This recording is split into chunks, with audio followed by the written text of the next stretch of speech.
Good day, everybody. Good day and happy Sunday. Happy Sunday. Welcome to Living Life in Joy. I am Rev Melissa, and I am just so thrilled to be with you all today.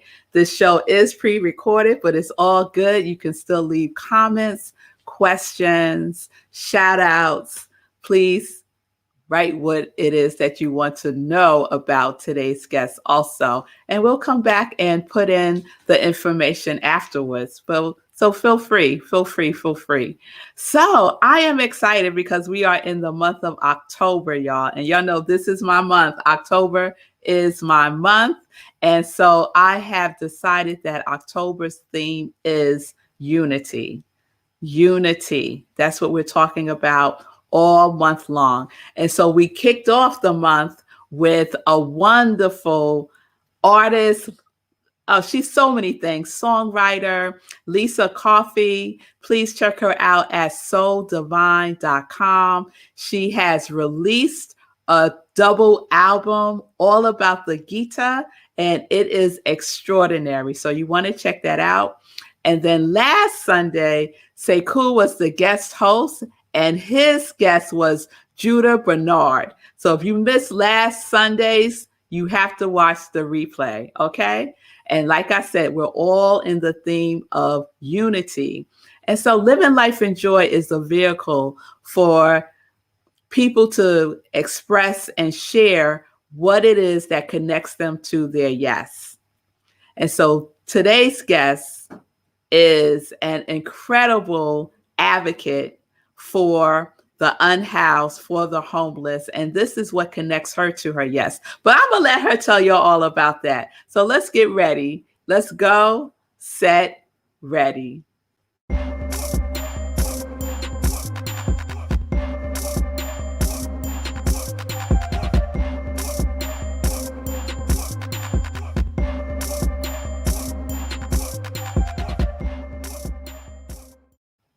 All right. So I want to share my next guest's bio. And she has accomplished a lot. And so what I'm putting up right now for you to check out is also her Instagram. So you can follow her on Instagram, but we'll get to that also. So her name is Ramona Curtis. Ramona is the founder and lead organizer of Unhoused St. Louis, an all-volunteer, 100% community-funded grassroots organization focused on advocacy and service to the unhoused and housing insecure communities in St. Louis. Ramona is a former newspaper reporter and current marketing writer who developed a social media campaign to create awareness about homelessness and dispel misinformation about people experiencing homelessness. She sought to use her storytelling skills to humanize the people that others choose to make invisible. Through her efforts, St. Louis activists and community members came together to work on solutions to address the immediate needs of people living outside. The results was the formation of outreach teams that take food, hygiene kits, and other supplies directly to the unhoused community, as well as community monthly giveaway events at 2 locations. Embracing the principle that housing is a human right, Unhoused St. Louis moves in the philosophy of unity. So without further ado, please help me welcome to Living Life in Joy, Ramona Curtis. Lewis. Hey, Ramona. Hello. Thank you for that warm introduction. Thank you. Oh, thank you so much for your presence on the show. Thank you so much. So we want to get right into it, Ramona, because you are clearly on a mission. I am. I don't really have much of a choice. It was not a chosen mission. It was, there's a need, and we are here to help fulfill it. Okay. So part of what we do here on Living Life in Joy is what I call Won't He Do It?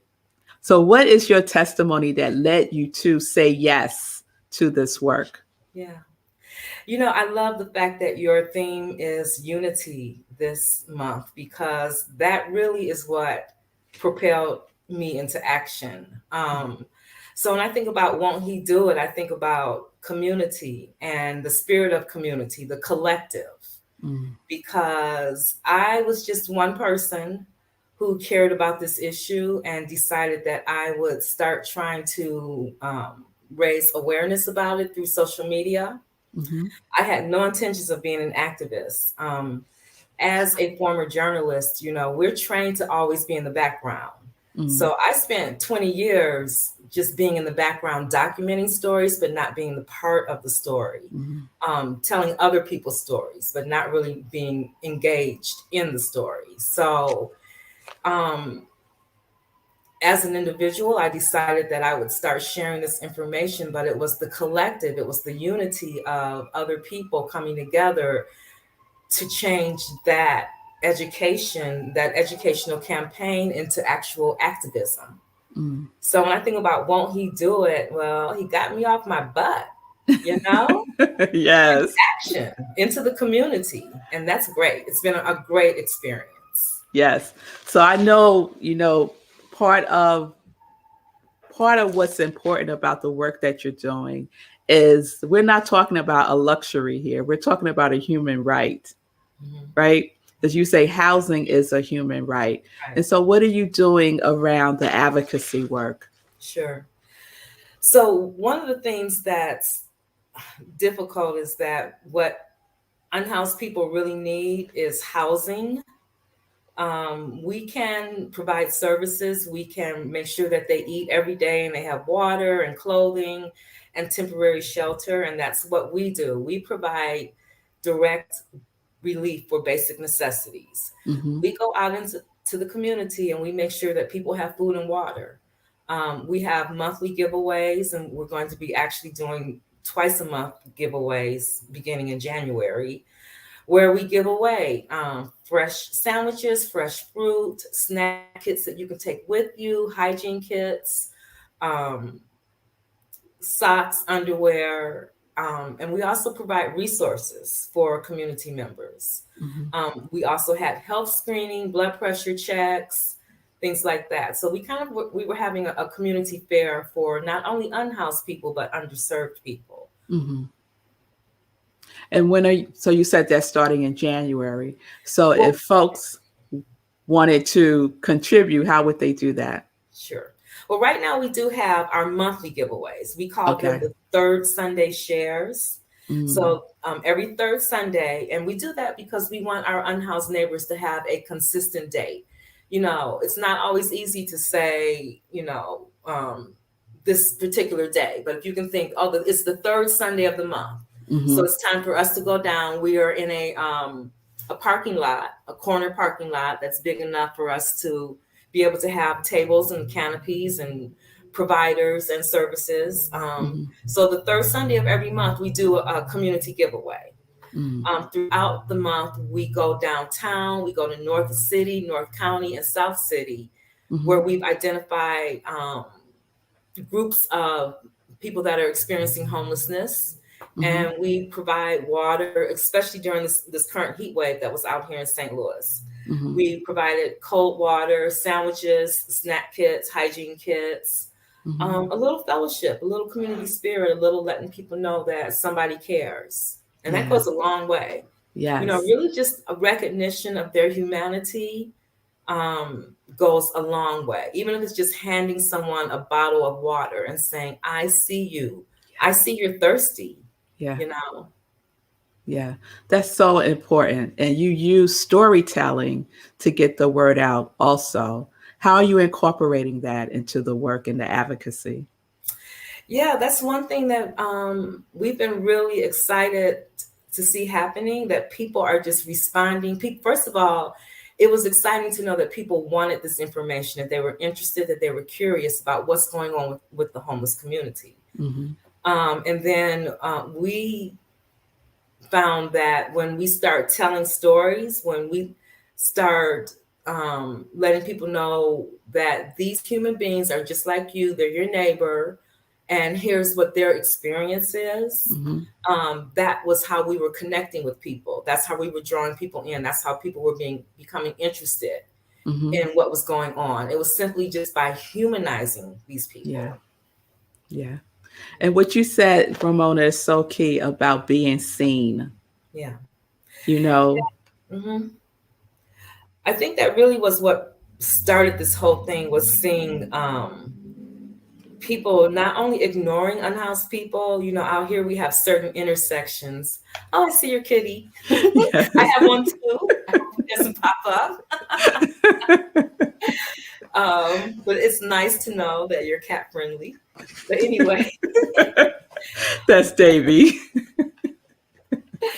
So I'm sorry, what was the question? I think I know we got distracted by Davy about being seen. Oh yeah. So, you know, that was really what kind of propelled us to do this social media page. There are certain intersections that have long stoplights here in St. Louis. So you will find that that's where you may find people panhandling, because it gives them a minute to actually have people that are stopping at a light. Right. And I found so many people ignoring those people, you know. And then I started seeing the hostility where people were saying those people don't need that. And what really happened for me, honestly, is that in 2015, when I separated from my husband, I actually experienced 2 weeks of living in my car, where I did not have a place to sleep. I did not have a place to shower. I was a college degree professional with a career while this was happening to me. That impacted me. Yeah. That taught me that those people are me, that I'm that person. I remember one day not having any money, literally, not even being able to afford a McDonald's cheeseburger. But I was going to my work, my office, and I was hanging out with my coworkers, and I wasn't saying a word to them. And I went to lunch that day, and I was so hungry. And I saw somebody standing at the corner panhandling. And I remember thinking, I should go do that because I'm so hungry. I should go. If I stand there for a minute and get $1, I can buy a McDonald's hamburger. Wow. And in that moment, coming from my professional office job and about to go back to my professional office job, but in that moment, realizing I was so hungry, I was willing to stand in that corner and ask a stranger for help, because it was easier than asking my coworker, than admitting to them I'm hungry. In that moment, I knew that homelessness impacts everybody, that anybody is one paycheck away from being unhoused, and this was unacceptable. And there's still people who are experiencing the story that you just shared, employed and unhoused. Many. You know, I think there's a statistic that half of unhoused people are actually employed. You know, the unhoused, the face of the unhoused is not that bum that's on the corner. That's the visible one. But if you are a single mom living in your mother's basement temporarily, if you're camping out on your cousin's couch, if you're temporarily staying with your friend, if you don't have a lease with your name on it, you are legally unhoused. And you're getting up and you're going to work, but you're wondering where you're going to sleep that night, you know? Right. And then there are people that are literally living outside. We have huge tent encampments in almost every major city in America. People are making the choice to live in tents. When I say making the choice, what I mean is that, yes, there are structures, emergency shelters that cities provide. Sometimes those are not the safest places, especially if you are LGBTQ. There is a huge LGBTQ unhoused population. I think it's 10 times more likely to be homeless if you're LGBTQ. Many shelters are not welcoming to that population. Right. So you'll find a lot of people living in tents. You'll find a lot right now with the eviction crisis, which is really important to talk about. So I want to say really quickly that right now we have an eviction crisis. Our congressman from St. Louis, Cori Bush, has been the one that's been most vocal about it nationally. Mm-hmm. She's been trying to get laws in to stop the eviction courts. The eviction courts opened last month. We're going to start seeing people that look just like me and you. We're going to start seeing our neighbors pushing shopping carts around. Right. I have a storage unit at the U-Haul. There's a community of people that live in storage units at the U-Haul. There's a lady who has a nice newer model car that goes to work every day, and she leaves her storage unit up about just this much, and she goes in that steel box, and that's where she lives. We're going to start seeing more of that. People that look just like me and you. Yeah. Our neighbors, our coworkers that are going to be unhoused because this system is not set up to support the crisis that happened as a result of the COVID pandemic. Right. As we all know, so many people lost their jobs.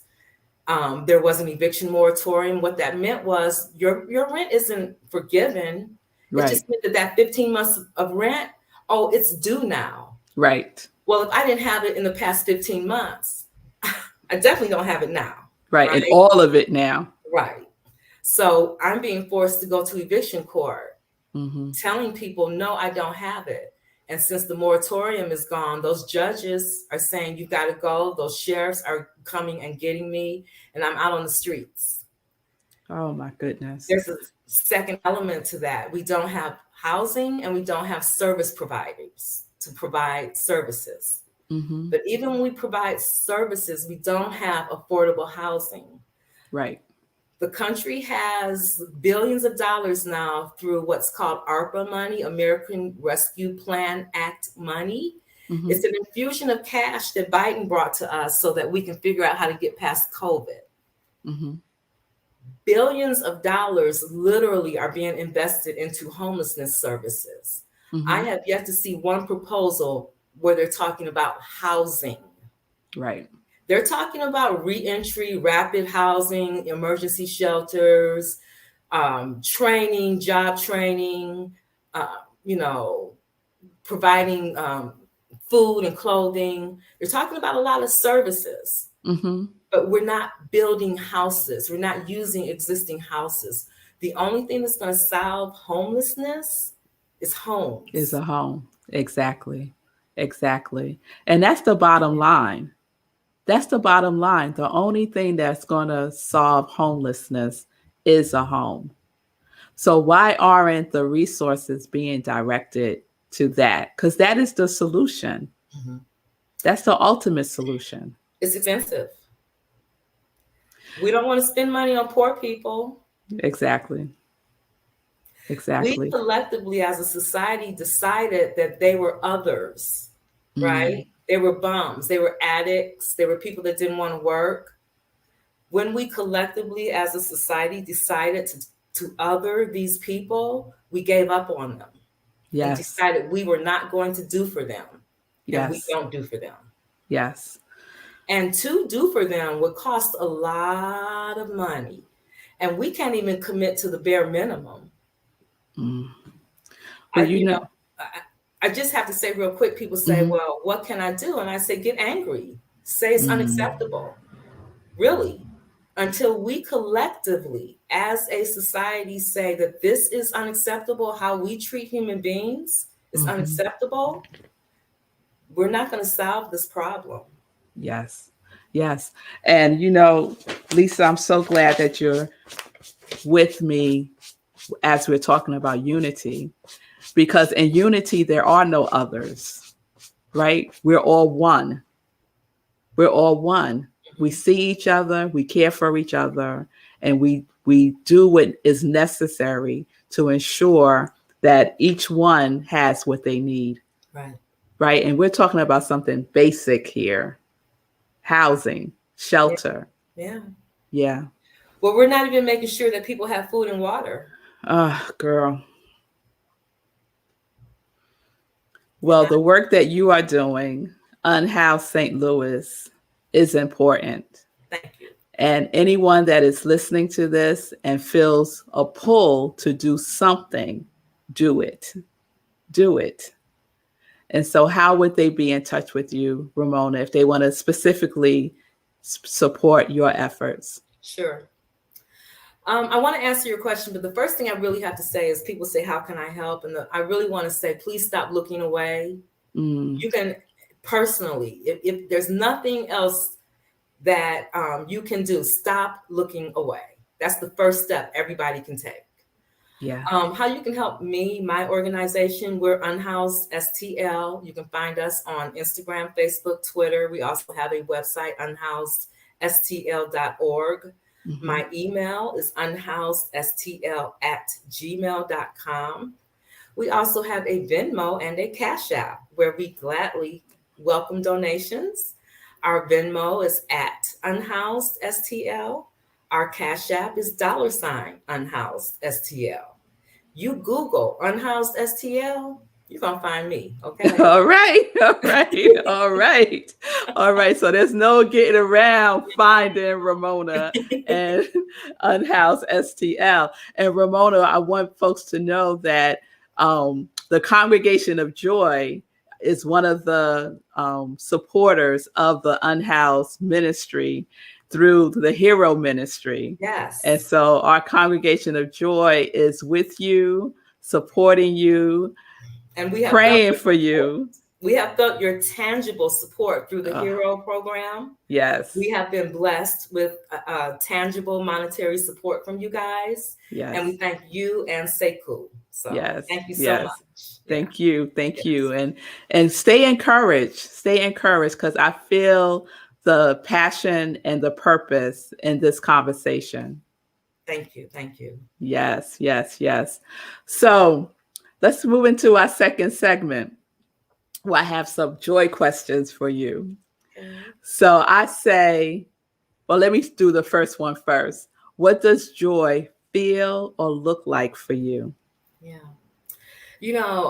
I try to find joy in every little thing. I'm hugely into nature.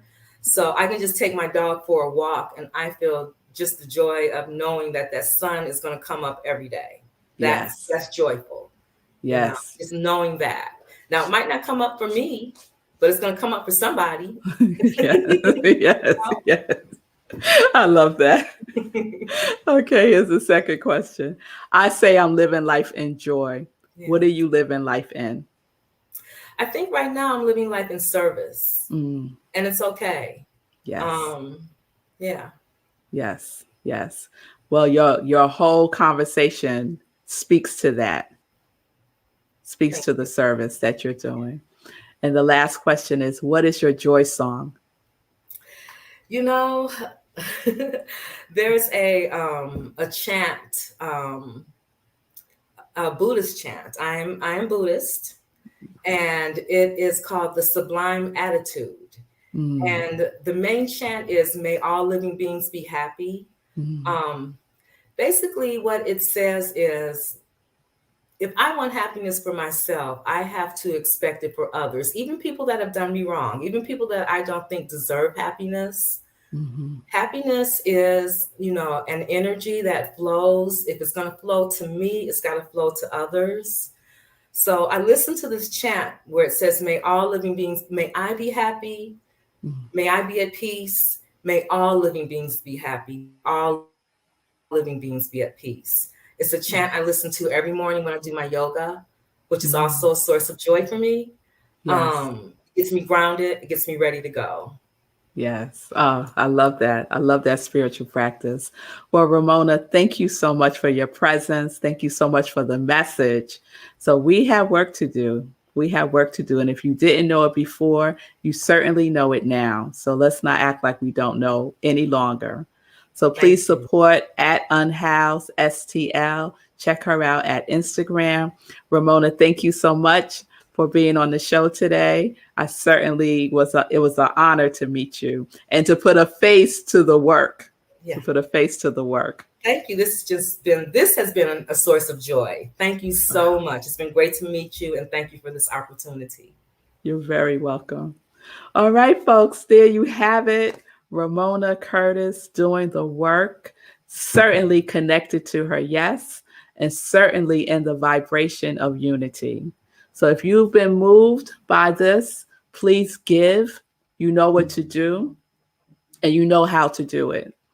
So just to wrap up the show, I want to share our joy quote. So our joy quote for today, and I think this is perfect. I had a different quote. Where am I? I had a different quote. And then I saw this one and I said, no, this is the one for today. Unity, it starts with you. It starts with you, right? It starts with each one of us. And it starts with just what Ramona said. Let's just see each other. Let's just acknowledge each other's existence. How about that, right? So I know for myself, I can be guilty of this. In my car, coming to an intersection, coming to, a red light to stop. And I will see people panhandling, asking for money. And sometimes, not all the time, I think over time, this has shifted greatly for me. But there was a time when most of the time, my reaction would be to turn the other way, make sure my doors are locked, roll up the window if the window is down, But if we change positions, right?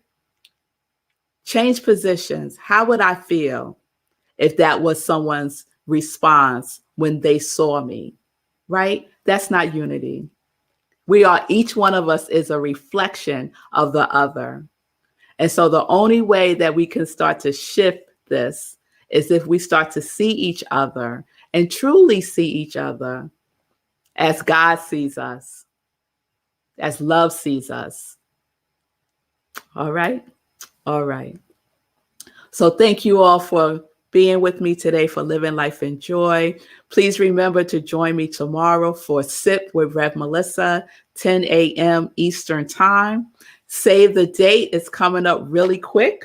Our next meditation with the moon, and it's the full moon on October 20th at 11 p.m. Eastern Time, right where you're watching me now. And then after that, we have producer got up the old one, October 6th. So that was the new moon. That already happened. The next one is October 20th, the full moon. This is what happens when you do pre-recording, y'all. The next one is October 20th, 11 a.m. Eastern Time. And afterwards, we get together on Zoom just to be with each other, share the experience, and do some fellowship. So please join me for that. And right after the show today, the Living Life in Joy show, join me for Sunday in Praise at Rockland CSL at 11:30 a.m. Eastern Time on Zoom. You can go to Rockland CSL and click on the link, or you can watch us on our Facebook page. So peace and blessings, everybody. Davey was determined to be in today's show. There he is, y'all. That's Davey the cat, determined to be in the show today. So peace and blessings, peace and justice, everybody. We're living life in joy, connected to our yes.